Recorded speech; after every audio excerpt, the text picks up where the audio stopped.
Hi everybody. Today we discuss hyperlipoproteinemias. Hyperlipoproteinemia. This is basically important for MCQ point of view. Hyper means something would be hyper means increased, lipoproteins means it would be chylomicron or VLDL or LDL elevated. Chylomicron, VLDL or LDL elevated. So this is basically important MCQ point of view. It could be MCQ in your UG exams or pre-PG exams. It is a difficult topic. I have tried to make it simpler. And one more important message, a social message. Please save water.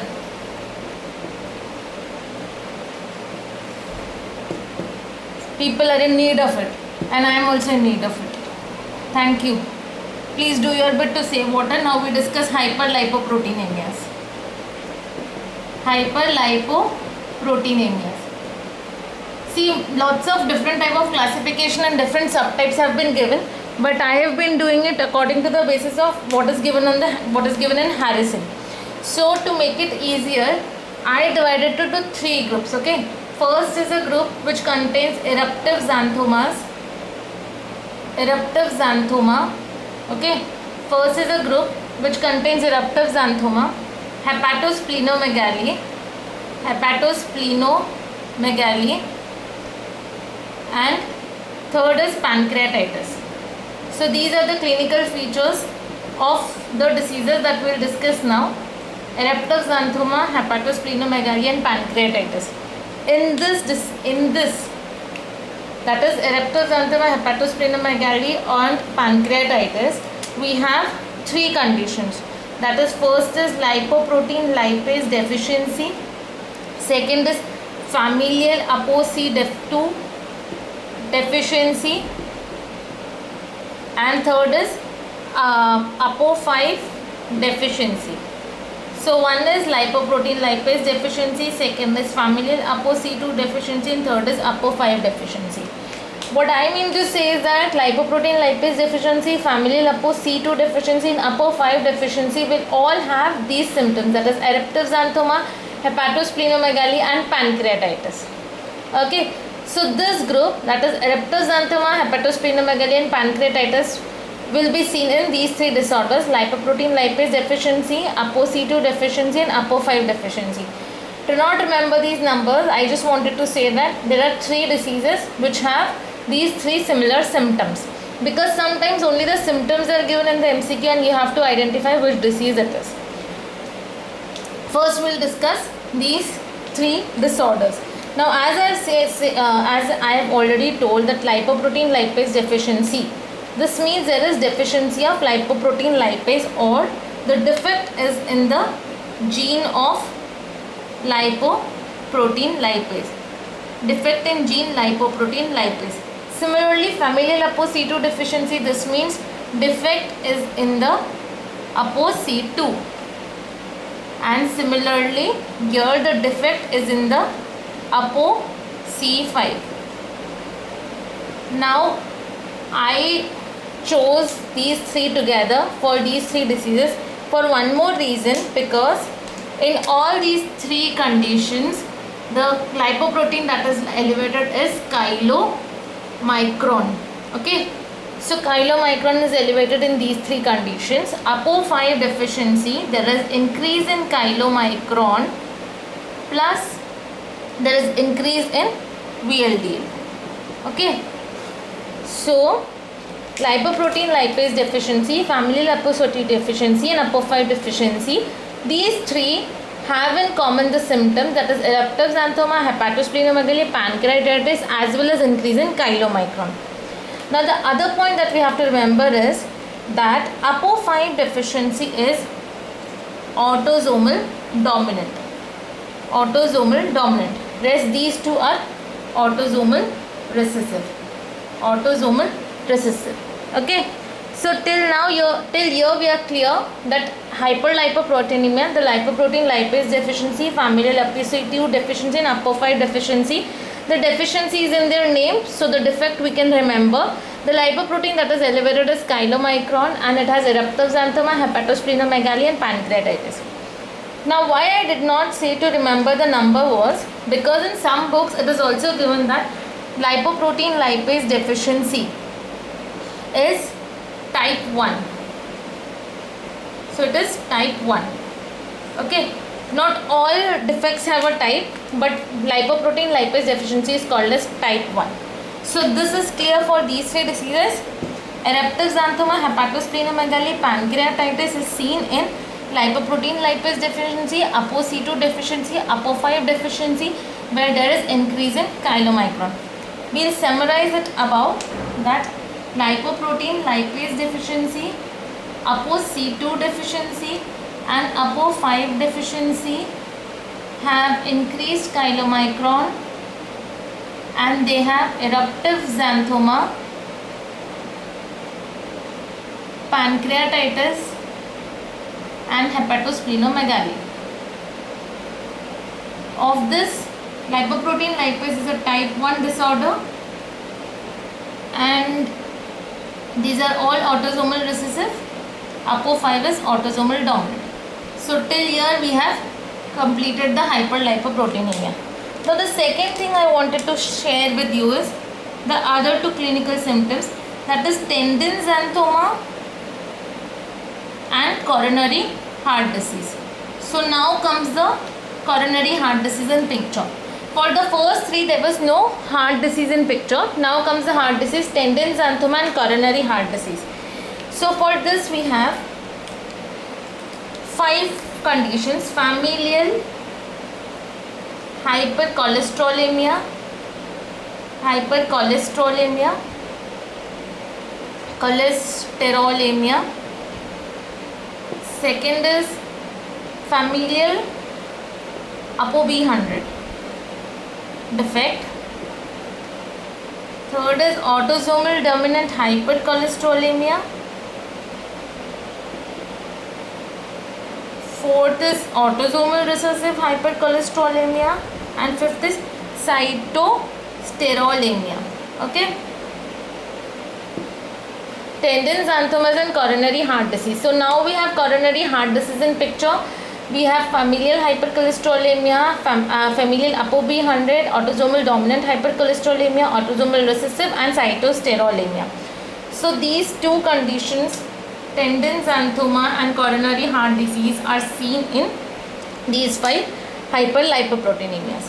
Now what is the similarity? One more, that they all have increased low density lipoprotein. They all have increased low density lipoprotein. So familial hypercholesterolemia, familial ApoB100, autosomal dominant and autosomal recessive hypercholesterolemia and cytosterolemia will all have increased LDL. Because there is an increased LDL, you can also correlate that there is an increased coronary heart disease as well as tendon xanthoma. Now coming to the defect point of view of these cholesterolemias, hypercholesterolemias. Now familial hypercholesterolemia has a defect in LDL receptor.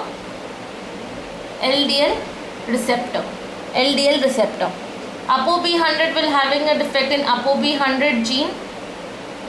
Autosomal dominant hypercholesterolemia, it has a different gene altogether, PCKS9, and autosomal recessive hypercholesterolemia will be having LDL receptor associated protein gene defect, and cytosterolemia again a different protein, ABCG5 or 8.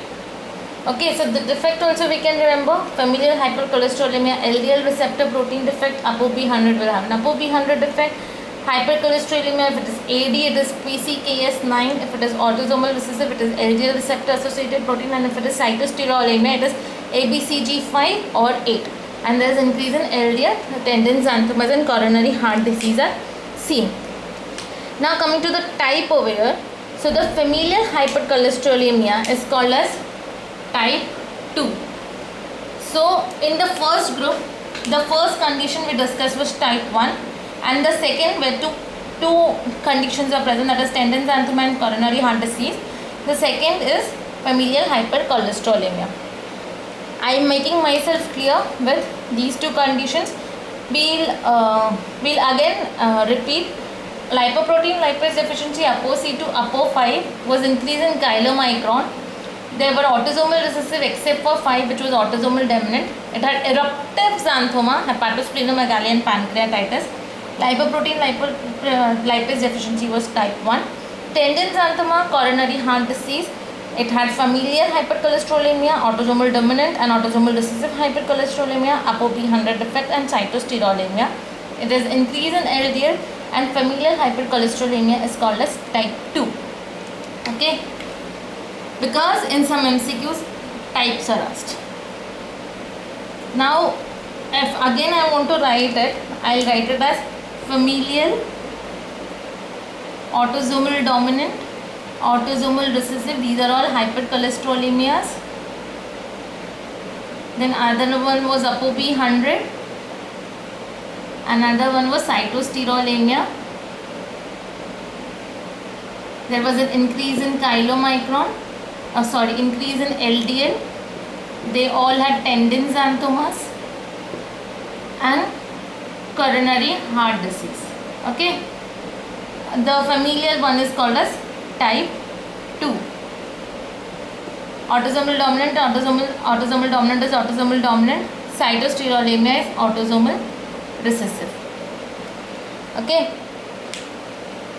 Rest are all autosomal dominant. Now coming to the third point, which I call as the king of the hyperlipoproteinemias, or I call it as also the hero also of the hyperlipoproteinemias. Why? Because it is alone present in this condition. The symptoms, the signs that we see are Palmer and tubo-eruptive xanthomas. Palmer and tubo-eruptive xanthomas. Palmer and tubo-eruptive xanthomas. Along with this, we see coronary heart disease. Along with that, we see peripheral vascular disease. So that is why I called it as the hero, or the hero of the the king of the hyperlipoproteinemia, because it is Palmer, P for Palmer, and peripheral vascular disease, that is P for peripheral vascular disease. And all these conditions are seen only in one disease, that is familial dys-beta lipoproteinemia. Familial dys-beta lipoproteinemia. And this beta lipoproteinemia, it will have, because it is a hero, it will not have only one increase, it will also have increase of VLDL remnant, because it has to be different, and the defect is in ApoE. The defect is in ApoE. Because it is altogether a different disease, familial dys-beta lipoproteinemia. So there is increase in chylomicron, increase in VLDL remnant. Defect is in ApoE, and it has Palmer and tubo-eruptive xanthoma, coronary heart disease and peripheral vascular disease. They generally ask Palmer xanthomas are seen in, or they ask peripheral vascular disease can be seen in, or they can ask what is the type 3 hyperlipoproteinemia.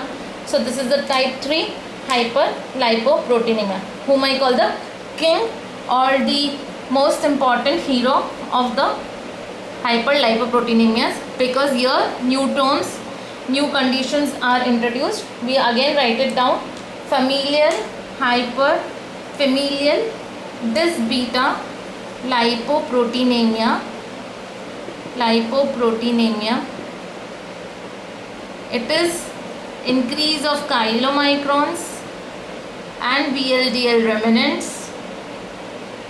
It has peripheral vascular disease, coronary heart disease, Palmer and tubo-eruptive xanthomas.